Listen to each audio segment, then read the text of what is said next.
ఓం శ్రీమాత్రే నమః. ఈరోజు ఈ వీడియోలో కూష్మాండ అంటే గుమ్మడికాయ దీపం అంటే ఏంటి? గుమ్మడికాయ దీపం ఎలా వెలిగిస్తారు? ఈ కూష్మాండ దీపం దేనికోసం వెలిగిస్తారో తెలుసుకుందాం. ఇది కేవలం ఇంట్లో చేసుకునే దీపారాధన మాత్రమే. గుడిలో వేరుగా చెయ్యాలి. ఒక వ్యక్తికి దృష్టి దోషం, నరఘోష, శని దోషం, ఆర్థిక సమస్యలు, ఇంట్లో నెగెటివ్ ఎనర్జీ ఎక్కువవ్వడం, పిల్లలు మాట వినకపోవడం మొదలైన సమస్యలున్న వారికి కాలభైరవ తత్వం ప్రకారం మంచి పరిహారం. ఇది అందరూ చేసుకోవచ్చు. కేవలం భక్తి, శ్రద్ధ కావాలి అంతే.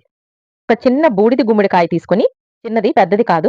దాన్ని అడ్డంగా కోసి, గింజలు, పిక్కలు తీసి, డొల్లగా చేసి దానిలో పసుపు రాసి, కుంకుమ బొట్టు పెట్టి, అందులో నల్ల నువ్వుల నూనె పోసి, పెద్ద ఒత్తిలో 2 వేసి దీపం వెలిగించాలి. ఆ దీపానికి పంచ ఉపచార పూజ చేసి, దీపం దగ్గర కాలభైరవాష్టకం 11 సార్లు చదవాలి.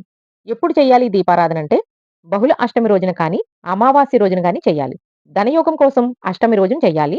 జన ఆకర్షణ కోసం అమావాస్య రోజు చెయ్యాలి. ఎన్ని సార్లు చెయ్యాలి అంటే 19 అష్టములు గాని, 19 అమావాస్యలు గాని చెయ్యాలి. ప్రసాదంగా